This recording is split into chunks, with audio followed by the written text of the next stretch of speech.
Tá gravando aqui. E aí, gente, tudo bem? Vamos aí para mais uma aula. Essa aula é sobre o renascimento cultural, né? Em primeiro lugar, antes de tudo, eu espero que vocês tenham feito a inscrição do Enem. Eu devo estar postando essa aula ou no último dia ou um dia antes do último, né? No penúltimo dia de inscrição. Espero que vocês tenham feito. Sei que o pessoal instruiu vocês direitinho, mas é isso. É melhor fazer a inscrição e esperar o que vai sair do Enem do que esperar sair do Enem para ver a inscrição depois, né? Já garante a inscrição aí de vocês. Uma outra coisa que eu tinha que falar é sobre o feedback que vocês fizeram para mim. Eu fiquei muito feliz com o feedback, fiquei feliz demais de saber que vocês estão aproveitando a aula, que vocês estão gostando. Estou sempre aberto aí a críticas, sugestões, para que vocês venham falar comigo, sempre, sempre. Elogios também são sempre bem-vindos, né? Eu sei que às vezes a gente tem vergonha de fazer, eu tinha também na época do cursinho, falar com meus professores. Mas estamos abertos, podem vir falar aí qualquer coisa, a gente está disponível para conversar, tá bom? Só fazer um feedback do feedback, teve uma ou duas pessoas que falaram que eu sou um pouquinho lento nas explicações, né? E o que assim, eu tenho uma sugestão para essa pessoa, ela pode, especialmente agora que a gente está fazendo vídeo, ela pode adiantar, acelerar a velocidade do vídeo e ver, né?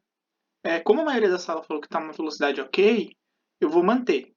Mas se essa pessoa quiser vir falar comigo, sair do anonimato, eu sei que assim não é confortável às vezes, mas se essa pessoa quiser sair do anonimato para vir falar comigo, eu estou disponível, tá? A gente conversa e a gente pode chegar em um acordo para nós dois, beleza? Dito isso, vamos começar aí a aula, né? Essa aula a gente vai falar do renascimento cultural, que é assim, ela despenca no vestibular, tem várias questões, eu trouxe essas questões para a aula de hoje, eu prometi para vocês que a gente ia ver todas as questões de história geral nos vestibulares de São Paulo, nos principais vestibulares de São Paulo e o Enem, então a gente vai ver essas questões hoje, beleza? Bom, é muito importante que a gente comece essa aula fazendo uma breve recapitulação do que a gente viu anteriormente, né? Então, o que a gente fez nas últimas aulas? A gente reabriu o Mediterrâneo, que estava na mão dos árabes, né? A gente viu o comércio ganhando importância na Europa Ocidental, tá?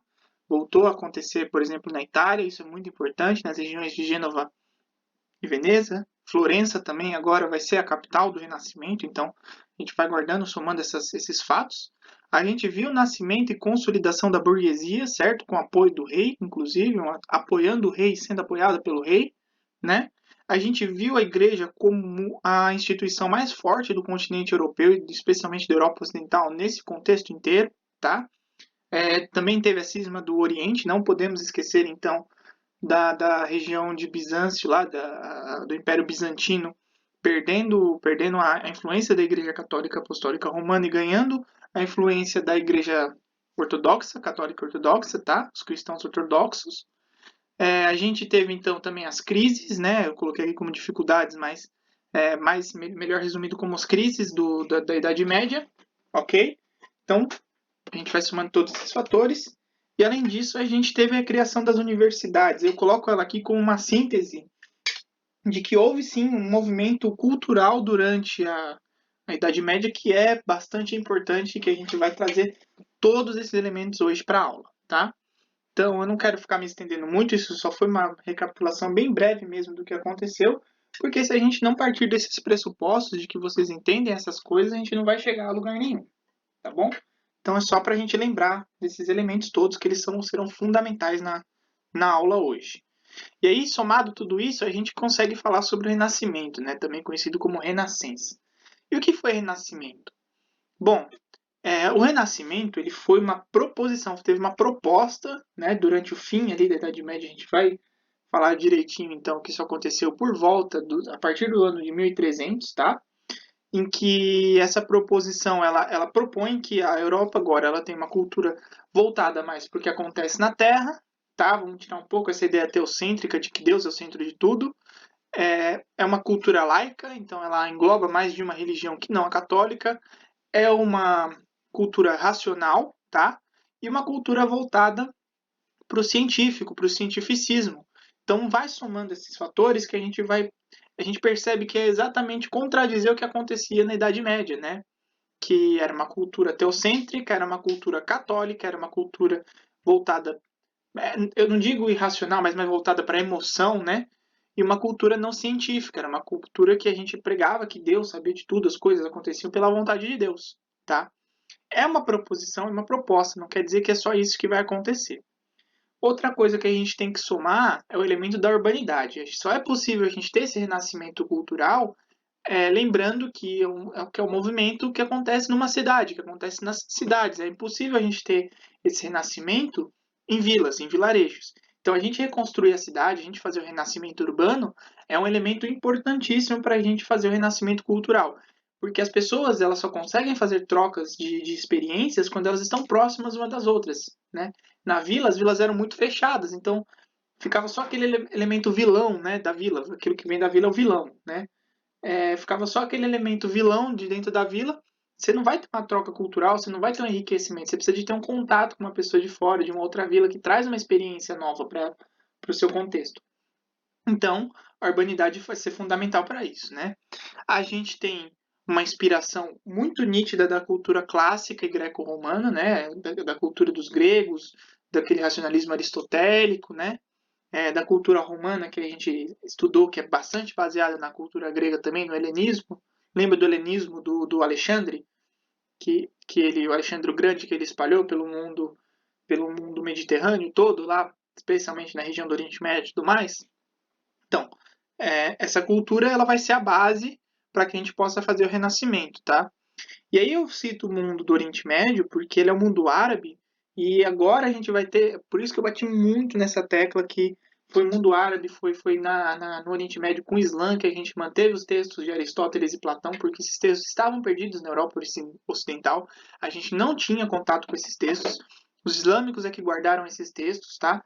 E eles vão voltar agora, esses elementos vão ser fundamentais para que a gente possa fazer o renascimento. E aí a gente vai lembrar também que assim, o Renascimento ele aconteceu na Europa Ocidental, ok, mas ele o principal, assim, o lugar com a maior efervescência, o lugar em que ele acontece mais fortemente, o lugar em que ele é fundamental, o lugar que ele é principal vai ser na Itália. A Itália vai ser o berço do Renascimento, ainda não o que hoje é Itália, né? Não dá para falar que na época era Itália porque eram na verdade vários estados italianos, né? Você não pode falar, isso aqui era o país Itália. Não, isso só vai acontecer mais para frente. A gente vai fazer a unificação italiana junto, tá?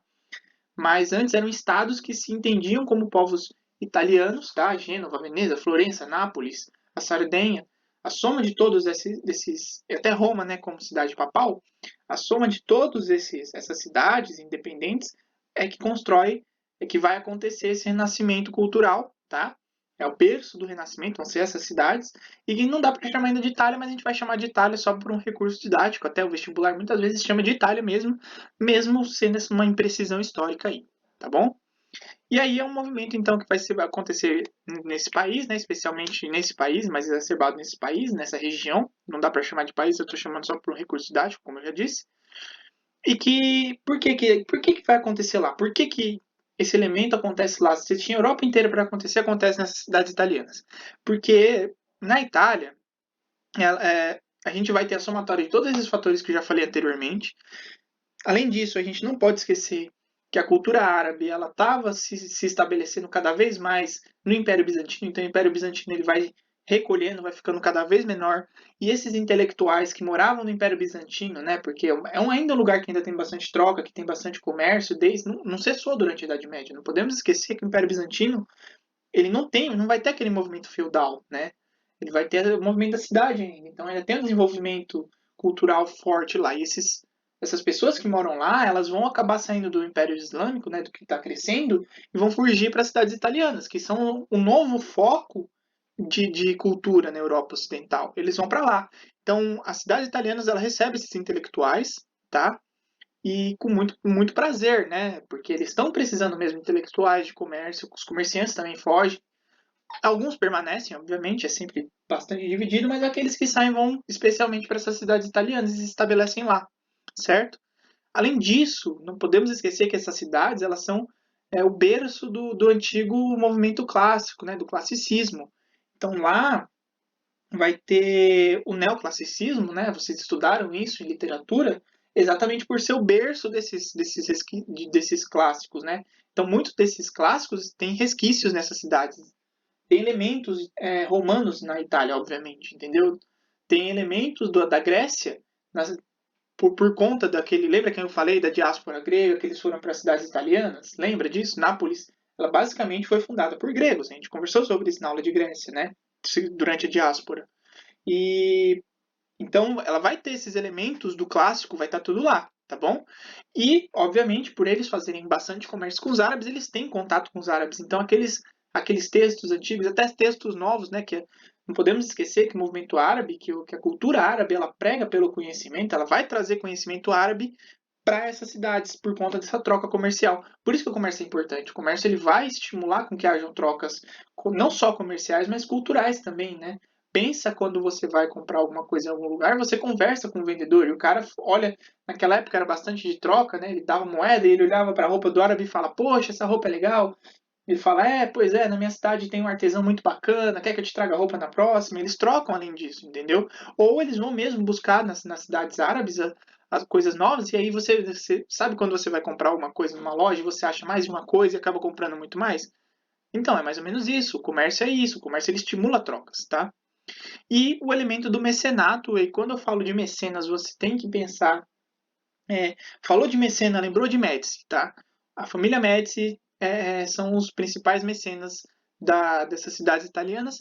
Então, para explicar o que é mecenato, mecenato são ricos, são pessoas muito ricas que têm muito dinheiro que elas vão estimular a cultura na sua cidade. Então, o cara ele tem tanto dinheiro que ele fala: o que eu posso empregar o meu dinheiro? Eu vou estimular a cultura.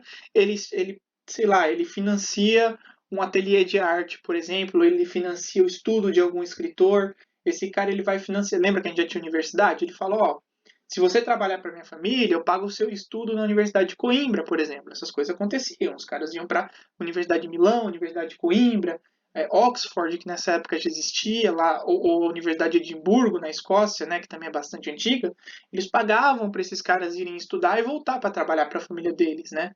Então eles estimulam essa cultura, esse estudo, e em prol próprio, em uma coisa boa para a família dele ou para ele, ou até por uma questão de doação mesmo, para ajudar a pessoa, tá? É muito mais raro, mas com certeza eles tinham alguma coisa em troca. E aí começa a surgir um elemento muito legal na arte que vocês devem ver, por exemplo, com a Clara. O cara ele começa a financiar um artista para que o artista assine a obra para ele ter. Então, a gente vai falar mais para frente do Michelangelo, também tem outras famílias, tá? A principal é Médici, mas vocês vão ouvir falar, por exemplo, do Sforza, é, enfim, é uma outra família, Médici e Sforza, eles se brigaram bastante para ser a principal família mecenas das cidades italianas, né? Tinha bastante rivalidade, mas quando você financia, por exemplo, um artista como Caravaggio, né? O Caravaggio ele vai ser um artista dessa época. Quando você financia o Caravaggio, você espera que quando o Caravaggio faça a sua obra, ele assine como Caravaggio, e você expor aquilo na sua casa, você fala: eu tenho um Caravaggio, eu tenho um quadro do Caravaggio, é status. Você ganha um status, entendeu? Então você não está financiando só conhecimento, você está financiando o próprio status. E aí começa a surgir um elemento da assinatura na obra, coisa que na Idade Média a gente não encontra. A gente não sabe quem são os artistas da Idade Média exatamente por isso. Além deles não saberem escrever, eles muitas vezes não assinavam as obras porque não tinha necessidade de assinar. Agora vira um elemento de ostentação. É que nem você falar: eu tenho um Apple. Esse cara fala: eu tenho um Caravaggio. Entendeu? É muito interessante que você comece a ter essa ostentação nessa época. É daí que surge. E aí, quando a gente fala de características do Renascimento, a gente tem que lembrar das principais características, que são essas quatro que estão citadas na apostila e que eu trouxe aqui no nosso slide, né? É o antropocentrismo, em que o homem é o centro do universo, né? Tá? O homem, a cultura ela vai ser baseada no homem, ela vai deixar um pouco o elemento teocêntrico, embora a gente vai ver aqui que a Bíblia ela vai ser a base de toda essa arte, tá? Vão ter desenhos artísticos que são baseados. Aliás, um adendo que eu tenho que fazer aqui, né? Falar de Renascimento e não falar de arte é impossível, tá? Então essa aula ela vai correr muito com a aula de literatura e com a aula de história da arte que eu sei que vocês têm, ok? E se eu não falar, fiquem tranquilos que coisas que eu não falar, a Clara fala, tá bom?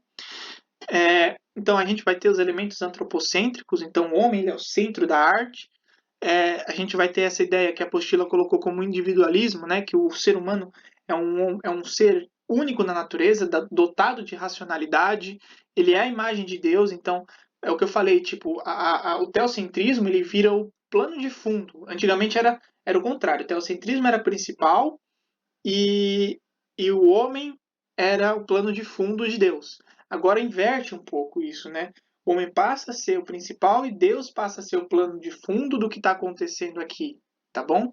Então a gente vai ver sim elementos bíblicos na arte, putz, pra caramba, tá? Inclusive eu tô pensando agora, não coloquei nenhuma imagem do Caravaggio, na próxima aula eu vou colocar para vocês verem um pouco que ele sintetiza legal isso aqui, tá? Mas também é uma ideia assim, de que a nossa a pegada da arte agora vai ser muito baseado no que é o homem, tá? A relação do homem com Deus e não mais a de Deus com o homem, entendeu? A valorização da razão e da ciência, então vamos deixar um pouco daquele misticismo da Idade Média de que Deus é o centro de tudo e as coisas acontecem à vontade dele, tá bom? E é um pensamento absolutamente elitista, tá bom? Pense que quem vai fazer essa arte são as elites. Não pensem que a gente vai ter os pobres, eles não vão colocar a mão na arte, eles não vão ter acesso a essa arte, não existe jeito nenhum deles entrarem nessa arte, tá bom? Isso é um pensamento absolutamente elitista e que vai aparecer aí. Por isso que eu peguei essa obra, cara, se a gente falar de Nascimento e não falar do Davi e do Michelangelo, tem alguma coisa muito errada, tá bom? Essa é a obra, ela é a síntese do que é o Renascimento. Porque ela tem um elemento bíblico, mas olha como a ideia é você formar especialmente, principalmente a imagem do homem. O cara que fez isso aqui, né, no caso é o Michelangelo, eu não sei se vocês conseguem aqui, deixa eu colocar o apontador. Bom, agora eu sei que foi. Então, se vocês olharem aqui o Michelangelo, olha como ele demonstra movimento, olha como ele é um homem perfeito, né? A ideia é que ele seja um homem bonito, que ele seja um homem perfeito, que ele seja uma imagem de uma coisa perfeita, que é a imagem de Deus, né? Deus, ele fala que ele é a perfeição, e o ser humano é a imagem da perfeição, entendeu? Indiretamente, o homem é perfeito. É isso que é uma ideia do renascimento muito importante, tá? E em relação à razão e à ciência, putz, não tenha dúvida que o Michelangelo estudou muito para conseguir fazer esses desenhos, né? Para conseguir fazer essa escultura. Não tem estudos matemáticos, tem proporcionalidade, tem geometria, tem muita disso na obra do Michelangelo, tá? Não só no Davi. É uma coisa que eu sei que vocês falam bastante, né? Do tamanho do pipi do Davi, isso fazia parte da arte. Por quê? Eu acho que já falei isso em aula para vocês. Mas o pênis pequeno, ele é uma ideia de pureza, né? Porque os anjos, se você olha a imagem dos anjinhos, eles têm os pênis pequenos exatamente para parecer criança mesmo. Eles não têm... O amor, ele é representado sem maldade. Ele é representado como uma coisa pueril. Entendeu? E o Davi está aqui com isso também. Isso é um ideal de beleza. Então faz parte da composição da obra. Sacou? Então essas coisas elas vão se somando. Ok? E o Davi, não sei se vocês sabem, ele é enorme, tá? Essa imagem aqui parece que ele é do tamanho de um homem normal. Não, ele é uma imagem gigantesca, tá bom?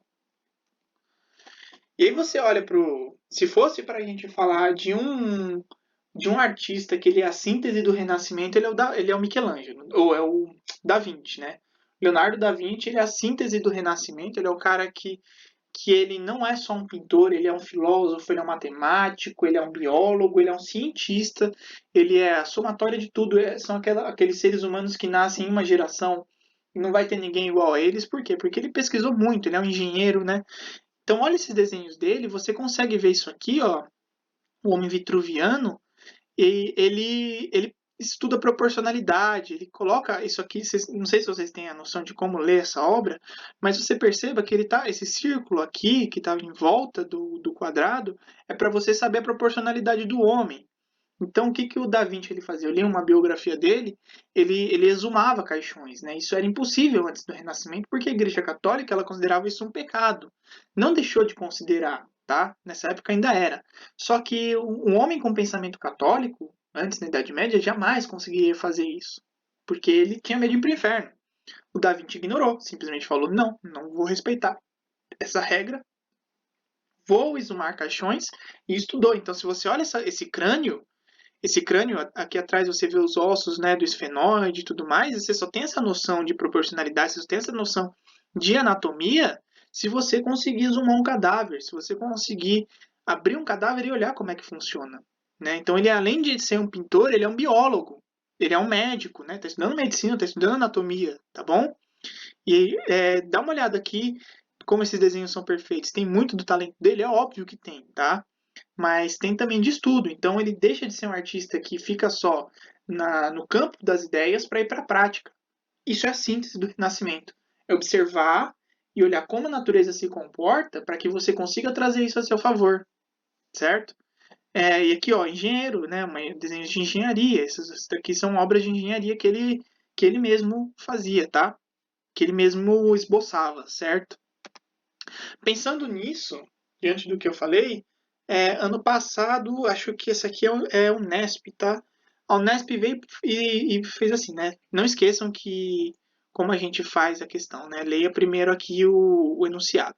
A partir da explicação do texto sobre Leonardo da Vinci, pode-se afirmar que... aí a gente vai ler o texto, né? Leonardo da Vinci viu que a água corrente detém em si um número infinito de movimentos. Gente, vocês já sabem, né? Pausa o vídeo aí para tentar resolver e tudo mais. Leonardo da Vinci viu que a água corrente detém em si um número infinito de movimentos. Um número infinito, né? Pergunta. Para Leonardo da Vinci, não se trata apenas de uma figura de linguagem. Ao falar de variedade infinita da natureza e, sobretudo, de fenômenos como as correntes de água, ele estava fazendo uma distinção baseada na preferência por sistemas analógicos sobre os digitais. Em um sistema analógico, há gradações infinitas, o que se aplica à maioria das coisas que fascinavam Leonardo. Sombras de esfumato, cores, movimentos, ondas, a passagem do tempo, a dinâmica dos fluidos. Entendi. Conseguiram entender o texto? Não. Vamos dar um pensamento aqui. O que ele está falando? Né? O sistema analógico é aquele sistema em que há uma gradação infinita, tá bom? Então, a gente consegue entender as coisas como gradativo. Então, figura de linguagem é gradação. Sai de uma coisa menor para uma coisa maior. Ou de uma coisa maior para uma coisa menor. Existe um espectro. Você vai conseguir analisar as coisas, né?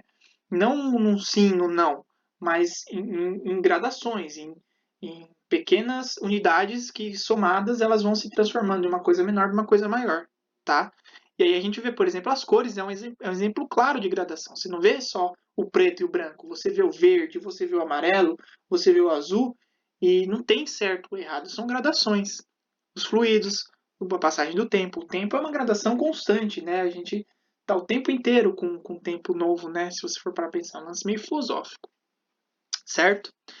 Então, o que a gente olha, né? A partir da explicação sobre o texto do Leonardo da Vinci, pode-se afirmar que o princípio cristão da vida eterna orientou o pensamento renascentista. Não é isso. A gente viu que a cristandade ela vai ser um pano de fundo. Aliás, muitas vezes a gente vai negar o cristianismo aqui, tá bom? O materialismo pré-socrático foi a principal sustentação teórica do Renascimento. Não é verdade? Até porque a gente vai ter um pensamento socrático, inclusive, tá? Sobre no Renascimento. Então, não. Os experimentos da Antiguidade Oriental basearam a ciência renascentista. Não é verdade. Porque a gente não está falando de Antiguidade Oriental aqui, a gente está falando de Antiguidade Ocidental. As percepções artísticas medievais fundamentaram a arte renascentista. Não, eles estão vindo negar algumas coisas medievais, inclusive aquilo que eu estava falando, dos artistas assinarem uma obra, é um movimento bastante renascentista, bastante novo, tá bom? Então, sobra E. Observação da pluralidade da natureza foi um dos fundamentos do Renascimento.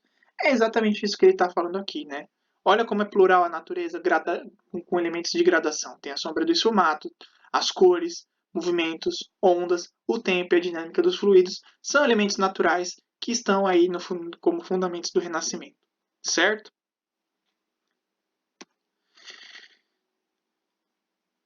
A partir daí a gente vai ter que estudar o Renascimento como movimento, tá? Então a gente vai dividir em alguns momentos, a gente vai pegar a cada 100 anos e vai dividir o Renascimento. Então vai ter o 300, 400 e o 500, tá? Que é o carro exatamente porque é 500, 500 é 500, tá? Antes de fazer isso, a gente tem que fazer uma citação bastante importante sobre o precursor do Renascimento, que houveram alguns, mas o grande destaque, não tem jeito, é o Dante Alighieri, tá? E ele cai no vestibular, por isso que eu estou trazendo ele aqui. ele escreve a obra da Divina Comédia. A Divina Comédia vai ser a base para a língua italiana, ok? E tem muito de elemento católico na Divina Comédia. Eu li a Divina Comédia, é um livro sensacional, incrível, que ele conta a história do Dante, que vai para o inferno buscar a amada dele, a Beatriz, sobre a tutela do Virgílio. E o Virgílio, que escreveu a Eneida, né, ele vai ser o guia do Dante no inferno, no purgatório e no céu, né, no paraíso. E aí até ele achar a Beatriz, tá? É uma história linda, e que ele vai passando sobre os círculos e contando as coisas que acontecem, os pecadores e tudo mais, vai encontrando, vai conversando com eles, sabendo dos pecados. A ideia que a gente tem do inferno hoje, para você ter uma ideia de como essa obra é influente, a ideia que a gente tem do inferno hoje, com um demônio regendo e tudo mais, é desse livro, não é da Bíblia, tá? Isso é muito louco, porque a Bíblia, quando ela descreve o diabo, ela descreve como o inimigo de Deus, mas ele não descreve o diabo infernal, aquele que a gente imagina no filme com dois chifrinhos e do mal. Ele descreve o diabo como um elemento inimigo de Deus. Quem vai dar a ideia da anatomia do inferno, né, da geografia do inferno, a anatomia é muito ruim, da geografia do inferno, como ele se forma, dos demônios, onde acontece o que e tudo mais, vai ser o Dante. Óbvio que a Igreja Católica vai gostar, não vai achar ruim, mas é um pensamento já humanístico, né? Porque a gente está criando isso a partir dos homens, não está criando isso a partir da Bíblia, tá? Não é um elemento bíblico, não está na Bíblia como isso é descrito, mas o Dante ele descreve, tá? E por conta disso, obviamente, a Igreja Católica adotou, os filmes adotaram e tudo mais, tá? O elemento do chifre, por exemplo, é muito mais para combater os vikings, né? Que os vikings eles usavam aquele chifre, eles vão chamar os bárbaros de chifrudos, e o demônio ele tem chifres porque, na verdade, ele a igreja ela tinha a ideia de apontar os bárbaros como os inimigos de Deus. Então, por exemplo, se você olhar na Bíblia, lá no Apocalipse, está escrito que o diabo ele veste uma diadema, né, uma coroa. Então, enfim, fica aí uma quebrada de alguns mitos aí da nossa conversa. Mas não é esse o foco da aula. Vamos falar sobre o Trecento, né? Que é isso que é importante. Ah, gente, eu vi lá que vocês falaram que vocês amam minhas curiosidades que eu trago na aula. Eu adoro contar essas coisas para as pessoas também, né? Mas assim, não é só curiosidade, tá? Para vocês entenderem um pouco melhor o mundo. E muitas vezes algumas dessas coisas elas caem no vestibular. Eu vejo claramente uma questão caindo sobre os bárbaros e fazendo perguntas sobre eles e vocês explicando esse tipo de coisa. Ou vocês usarem isso numa redação, fica muito mais rico como um exemplo de, ó, pega uma redação que fale sobre o diferente, que eu acho bem capaz que caia, especialmente num ano em que a gente não está conseguindo defender bem as diferenças culturais, né? Pessoas falando opiniões ao invés de ciência é um exemplo muito claro. Elas pegam a opinião delas e mostram que o diferente, que na verdade não se baseia em Deus, né, que muitas vezes é o que acontece, né, eles falam que quem não se baseia em Deus está sendo inimigo de Deus, mas muito mais por uma questão de preconceito do que de fato por entender a ideia do outro. E aí você usa esse exemplo, fica muito rico, né, falar que muitas vezes a igreja ela usou desse elemento para poder construir um preconceito nos seus fiéis, né? Entendeu? Fica aí a dica, tá? Mas e se for só por curiosidade também para enriquecer a vida, eu acho que não vai ser ruim também conversar com a mãe, né? Eu sei que vocês chegam na mesa da cozinha e falam, gente, você não sabe o que eu estudei hoje em história, né? É muito mais legal do que matemática. Voltando então pro Trecento, né? Então o Trecento aconteceu no século XIV, lembrem da regra, a partir de 1301 já estamos no século XIV, e alguns elementos vão ser o pintor o Giotto, né? Petrarca, que vai ser considerado o pai do humanismo. Acho que assim, eu não trouxe todas as obras desses caras. Esse aqui, para quem não sabe, desculpa. Esse aqui, para quem não sabe, de vermelho, vai ser o Dante Alighieri, tá? Ele, inclusive, ele é tão importante que, se eu não estiver errado, na moeda do euro, né? O euro, quando ele é cunhado, cada país coloca um desenho atrás, né? E ele tá no desenho da Itália, tá? No euro italiano tá o Dante Alighieri, de tão importante que ele é para esse elemento, tá? É, eu não coloquei todas as obras porque eu acho que vai carregar muito a aula já tá com meia hora. Imagina eu ficar falando mais 5 minutos de cada um, então não dá, tá bom? Trouxe só as principais aí, algumas delas. Eu sei que, por exemplo, a Vênus de Milo, né, a Vênus do Botticelli, tá na apostila de vocês, eu não vou ficar destrinchando, tá bom? Então vai ter o Giotto como pintor, depois vocês dão um Google para ver uma pintura do Giotto, tá? O Petrarca, que é um escritor, ele vai ficar conhecido como o pai do humanismo, tá? Vai ser o cara que vai trazer esse elemento da humanística como o elemento central do Renascimento, e veja bem que ele tem que estar mesmo em Trecento logo no começo, para a gente ter esse elemento ao longo de todo o movimento do Renascimento. E tem Boccaccio, que escreve o Decamerão.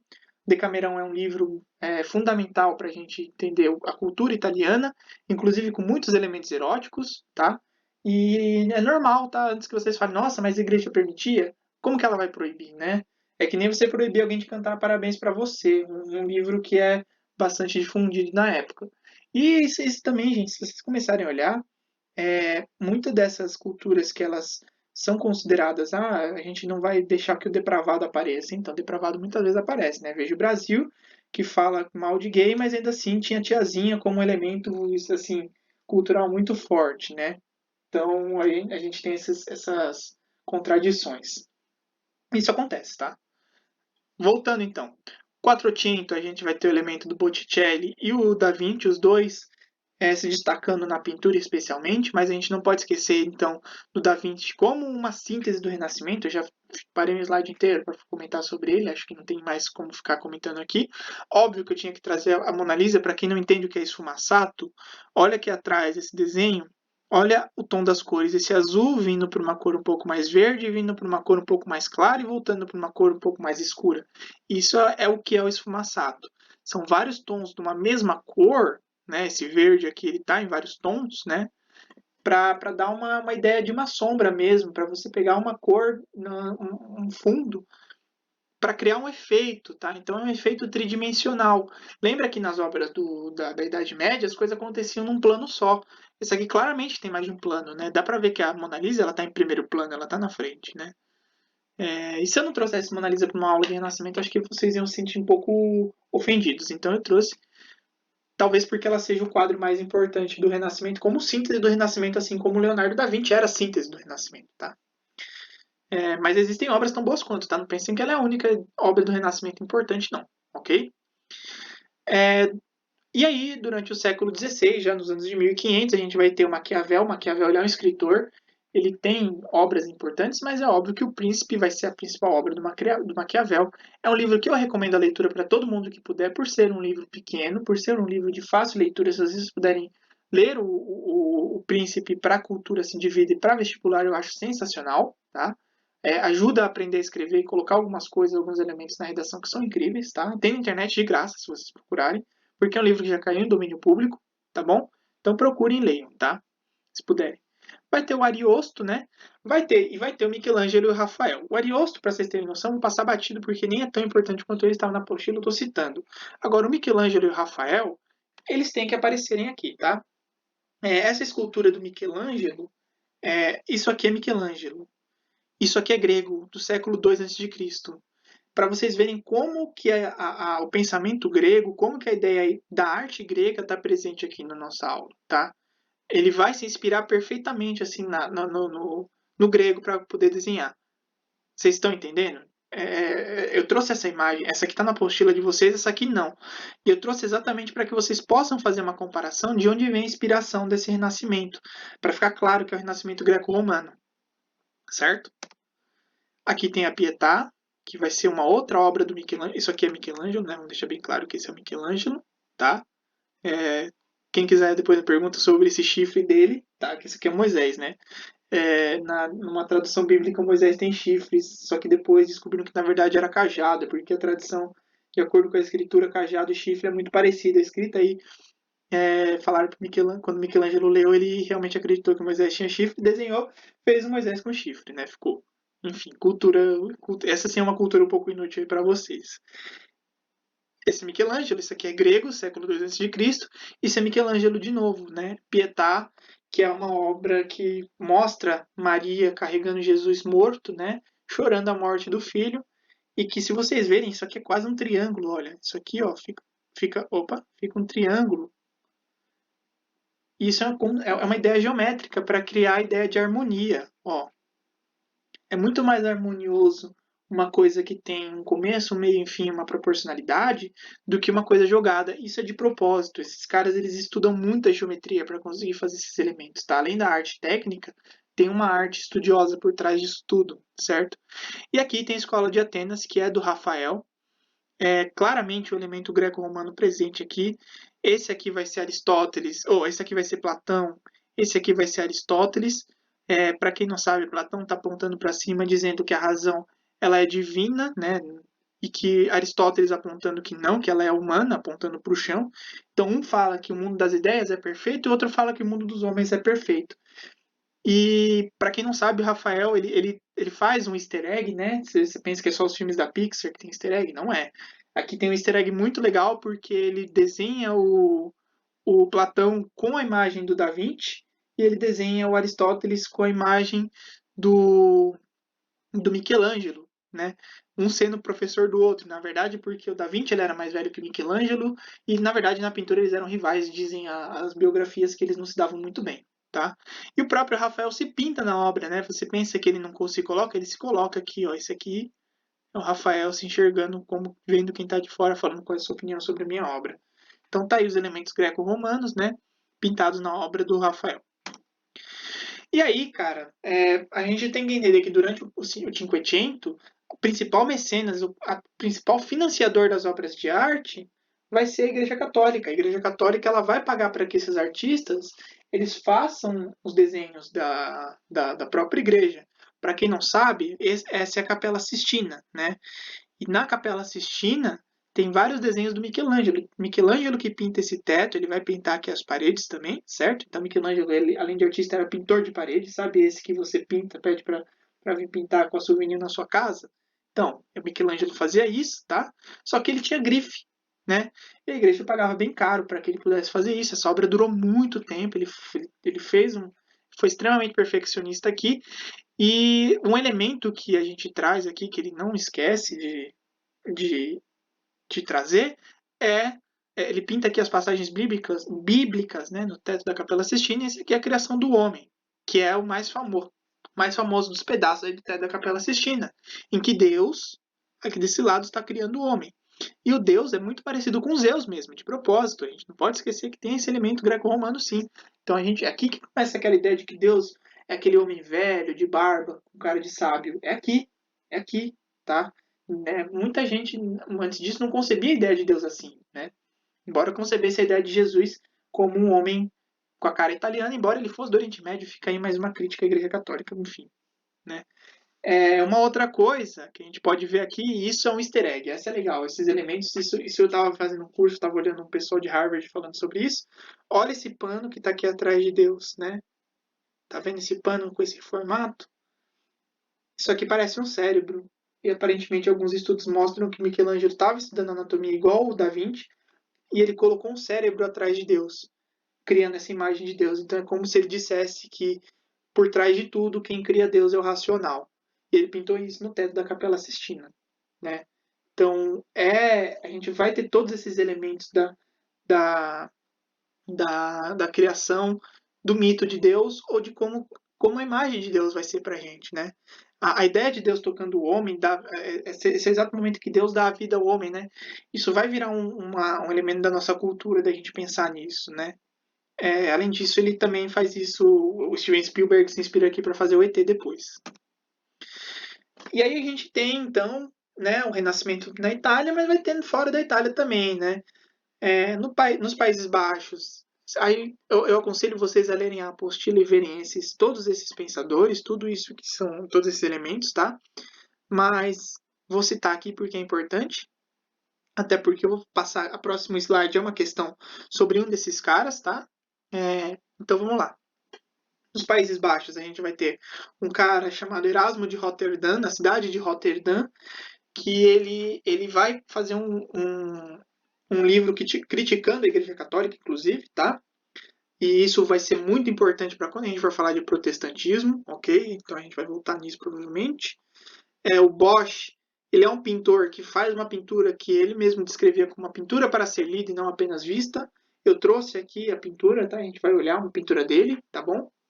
Na Inglaterra, a gente vai ter um elemento que eu já disse no fim da aula também, que é fundamental para que a monarquia se fortalecesse, para a cultura também, que é o fim da Guerra das Duas Rosas, né?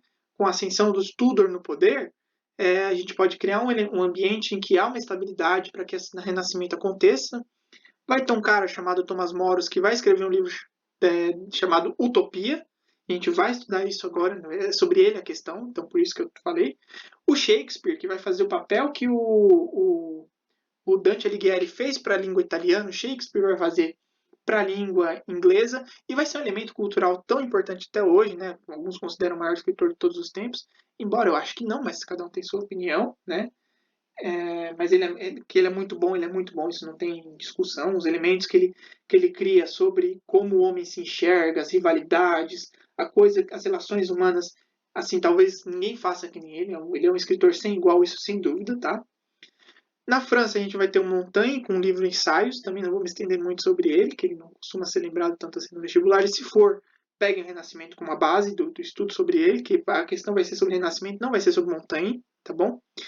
Na Espanha, o El Greco ele vai ser um pintor fundamental para a criação da identidade espanhola, tá? A gente não pode esquecer que a Espanha tem bastante influência árabe nessa criação do Renascimento espanhol. É nesse momento que a Espanha está começando a se libertar dos árabes mesmo, de fato, e assim como Portugal, tá? Então, está começando a se consolidar o que é a Espanha, mas tem muito elemento árabe ainda nessa cultura. E o Dom Quixote vai ser o cara que é o elemento escrito. Se o Shakespeare, se o Dante Alighieri foram fundamentais para a língua deles, o Don Quixote vai ser para a língua espanhola, assim como o Camões, quando escreve Lusíadas, vai ser para o português, e o Gil Vicente também. Né? Eles vão ajudar a consolidar a língua portuguesa. O Don Quixote vai consolidar a língua espanhola, o Shakespeare vai consolidar a língua inglesa, o Dante Alighieri vai consolidar a língua italiana, o Virgílio vai consolidar a língua latina, o Ulisses, como que era eu esqueci, o grego, né? Tentando lembrar o nome dele. A Odisseia, do Homero. O Homero vai consolidar a língua grega. Esses caras têm esse tronco em comum. Olha como é importante a criação de uma identidade. Ainda bem que a gente falou sobre isso na Grécia, isso vai ser fundamental em todos esses países, todos esses elementos. Não é à toa que o termo é renascimento dessa cultura. Sacou? Isso tudo é uma coisa só em tempos diferentes, se vocês forem olhar. As coisas se conversam e é óbvio que tem muito da inspiração greco aqui, tá? Da inspiração grega. Tomás Moros, né? Então, o que ele fala? Ele fala considerando o texto acima e seus conhecimentos, ou seja, não ajuda nada o enunciado, vamos ter que ler o texto com calma, tá bom? Em 1516, Tomás Moros criou a ideia da utopia, ao descrever uma ilha imaginária. Surgiu um gênero literário associado à história, à filosofia e à política. A lógica dessa ideia levou à construção de critérios universalmente válidos para cada atividade, com normas e códigos. Surgiram assim os tratados sobre o perfeito, cortesão, sobre o perfeito homem do mundo, sobre a cidade perfeita. Quando você fala utopia, você tem que pegar a palavra utopia e separar.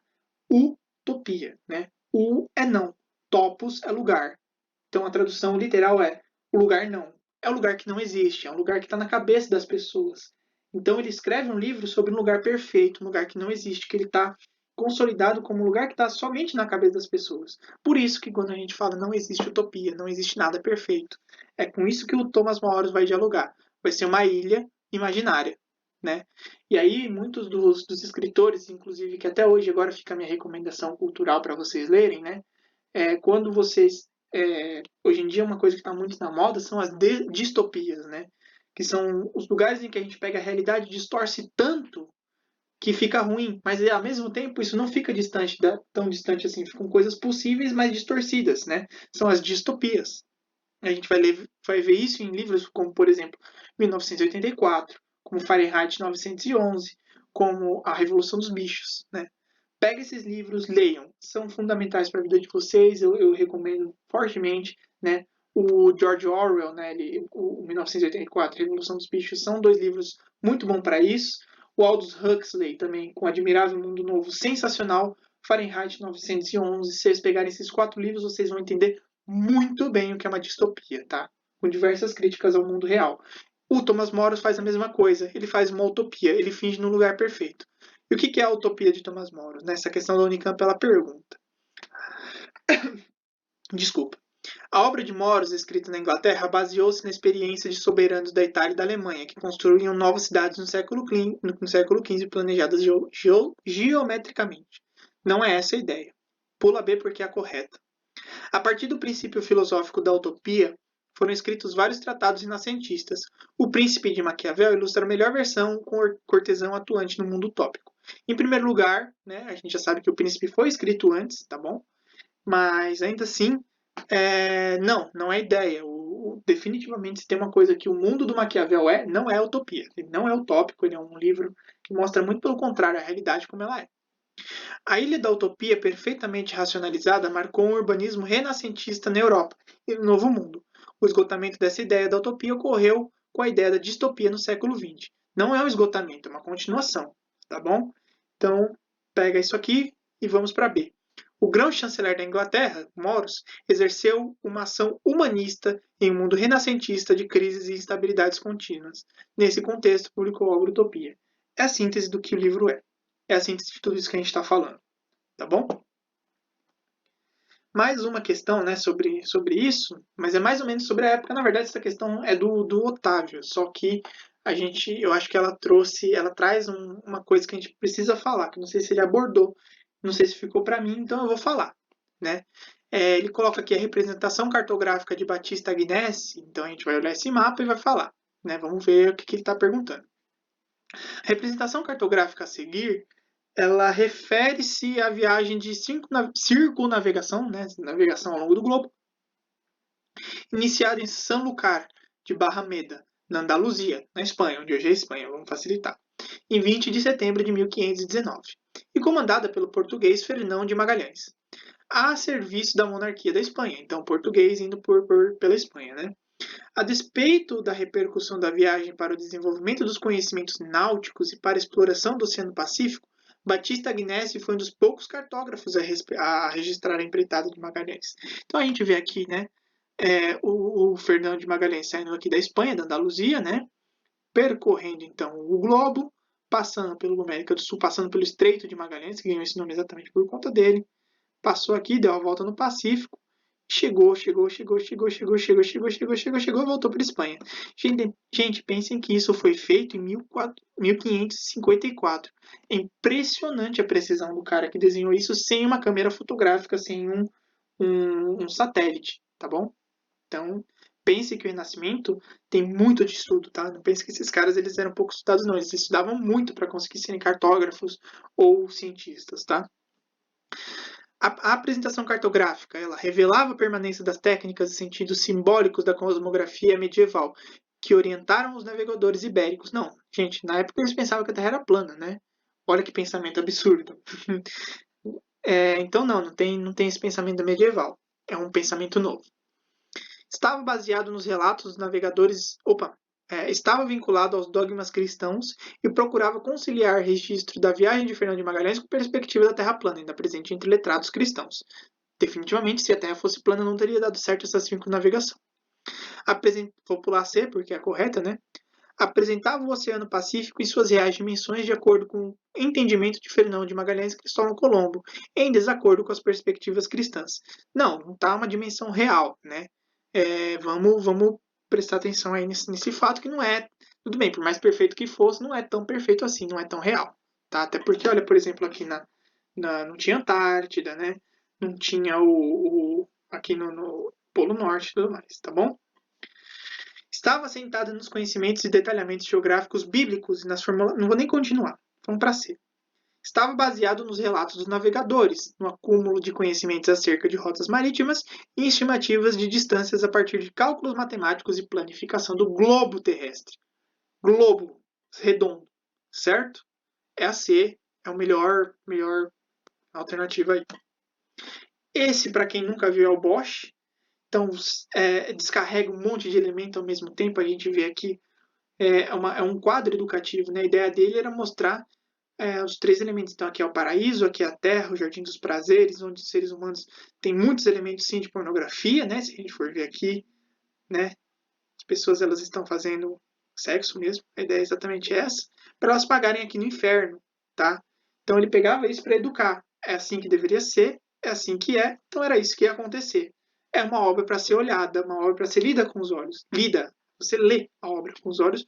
Propositalmente ele faz isso, lembrando que nem todo mundo era letrado na época. Não tinha como você ler uma coisa. Então você lê uma obra de arte. Isso aqui, para quem não sabe, parece que é gigantesca. Essa obra é super pequenininha, tá? Que deixa a técnica mais difícil ainda. E ela parece ela se fecha, assim. Ela é como se fosse onde as pessoas rezam, que elas ficam de frente, né? Não é confessionário. É, a sua avó tem no quarto dela, um oratório, né? Que ela ficava na frente do oratório assim, ficava três, um do lado do outro assim, ela ficava na frente olhando para Maria e fechava aquilo depois que ela terminava de rezar. É um desses, isso aqui. Isso aqui é pintado na madeira, tá? Está no Museu do Prado, na Espanha. Quem quiser e puder conhecer, vá. Maravilhoso Museu do Prado. Muitas coisas. O El Greco tá lá, tem um monte de coisa do El Greco. Vocês forem lá um dia, assim, vocês vão ver que é fascinante, maravilhoso essa arte renascentista. E aí tem o Renascimento Científico, vamos fechar a aula, né? Já falamos muito. O Renascimento Científico, né? O entendimento, a partir desse momento, a ciência, ela passa a ser um elemento muito importante, muito mais do que ela era, né?